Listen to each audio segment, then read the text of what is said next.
Okay, so that wasn't exactly upbeat, cheerful. So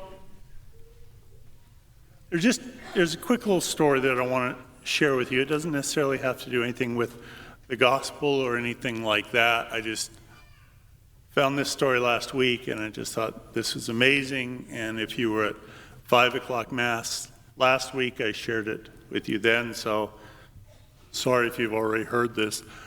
But apparently in this particular parish, there was this one woman who had the practice of just whenever she felt like it at Mass would stand up and raise her arms in prayer. Not necessarily when other people were standing, or maybe some of them were raising their arms, as I know some of you do, but just whenever she wanted to. The ushers would maybe go and try and talk to her or whatever, and she would give them a nasty glare whenever they approached, but she would just go on doing her thing. Till one Sunday, and at the end of Mass, the pastor went over to her and just whispered something in her ear. And her hands just kind of shot right down. And from then on, she never once stood at the wrong time and raised her hand and did all of that. So several weeks later, the head usher was congratulating the pastor. He said, "Boy, that's amazing. How did you get her to change her ways? What was it that you said to her?" And the pastor just kind of smiled and said, "Well, I just told her that raising your hands and standing in the middle of the congregation, that's the penance that I usually give for adultery."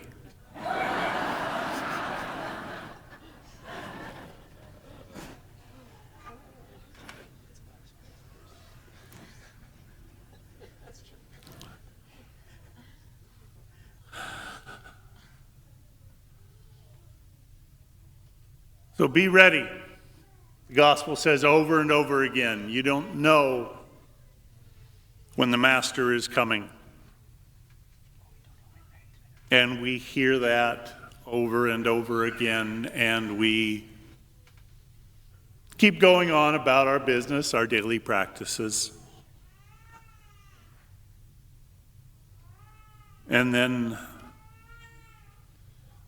lo and behold, some sort of a horrible event or some sort of a catastrophe happens, and it kind of jars us. And maybe for a while, we might, okay, now can't take anything for granted. These people, they didn't know that today was going to be their last day, that their number was up, as they put it, whatever it might be. But that passes quickly. We go back to whatever it was we were doing, however it was we were doing it. I'd like you to stop and think for just a minute. Check yourself.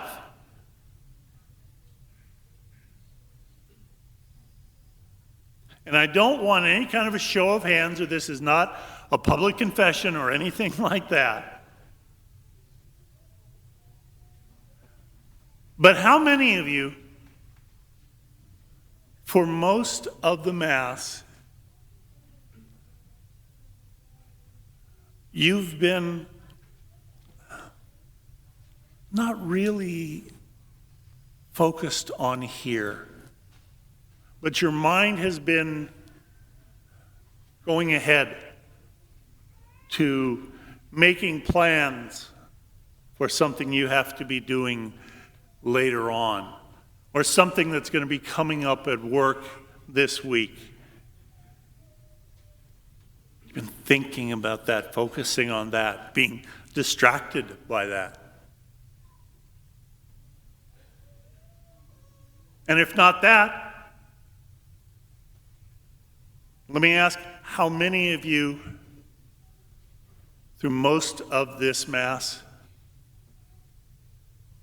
have been upset about something that's already happened?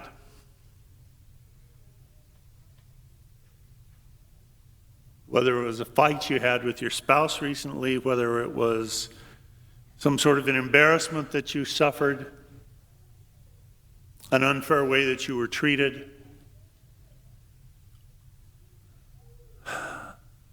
a regret that you just can't let go of.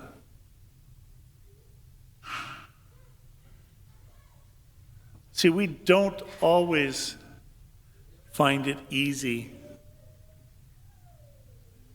to live in the present moment.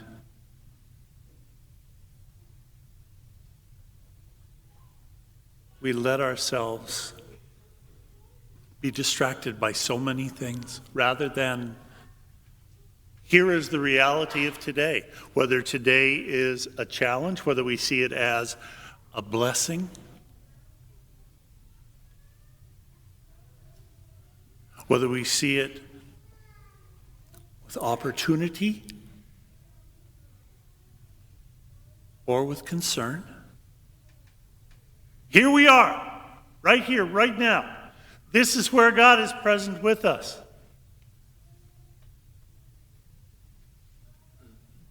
The old Buffalo Bills coach, Marv Levy, was famous for saying, "Where else would you rather be than right here, right now?"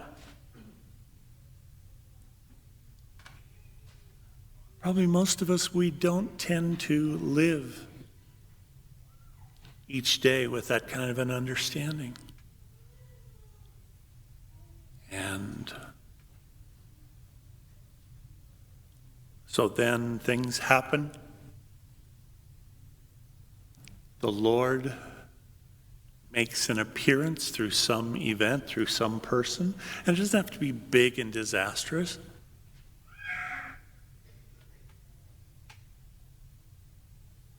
But we find that we're caught completely by surprise. We weren't ready.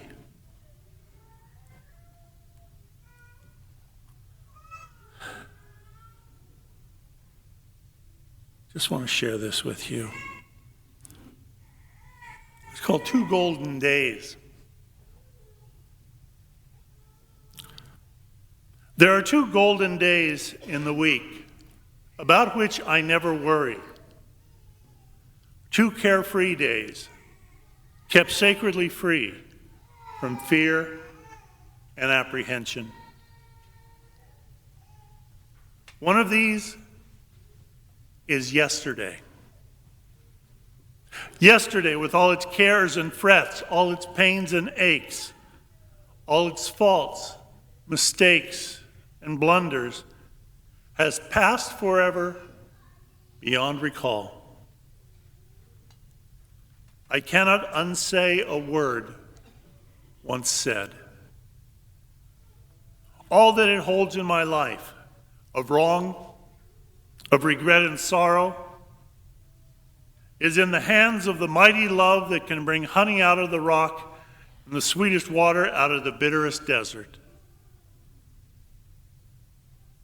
Except for beautiful memories, sweet and tender, that linger like the perfume of roses in the heart of the day that is gone,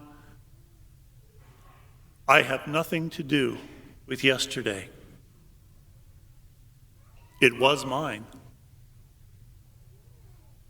It is God's now. And the other day that I do not worry about is tomorrow.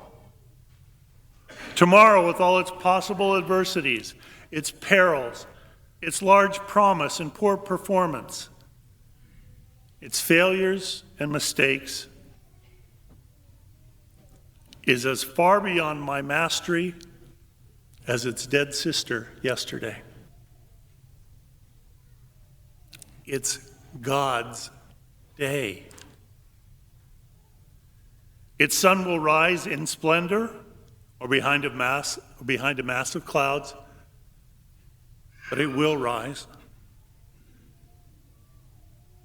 Until then, the same love and patience that held yesterday holds tomorrow. Except for the star of hope and faith that gleams forever on the brow of tomorrow, shining with tender promise into the heart of today, I have no possession in that unborn day of grace. Tomorrow is God's day. It will be mine. There is left for myself then but one day in the week, today.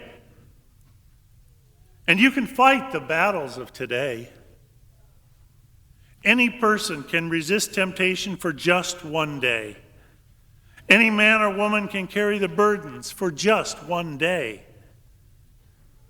It is only when we willfully add the burdens of those awful eternities, yesterday and tomorrow, such burdens as only God can sustain, that we break down.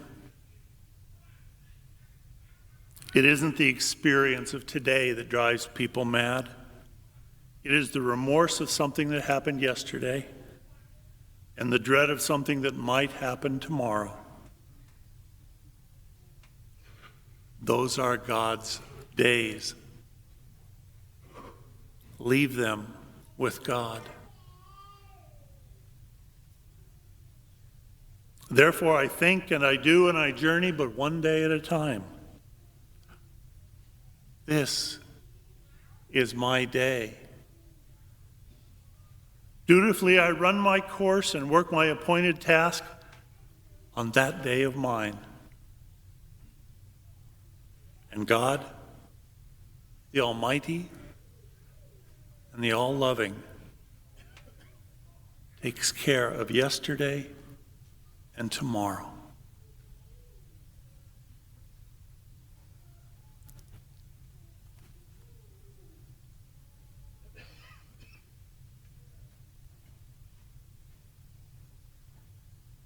Do we live with regrets? Why? We go back, we relive it. We try to rewrite the script. If only things had happened this way. Or I just like to picture it differently. But we keep going back there. As I've said to many of you over the years, one of my priest mentors, he once said, forgiveness, and this includes self-forgiveness, forgiveness begins when we abandon all hope of creating a better yesterday.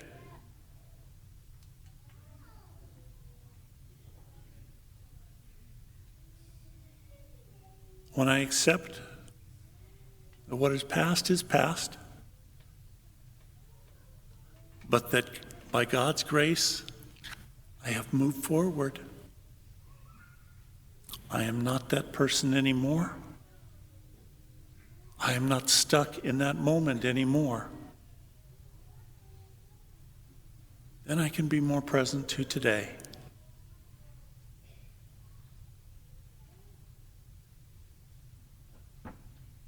Regrets, they're not of God. Worries, we know Jesus has told us about those.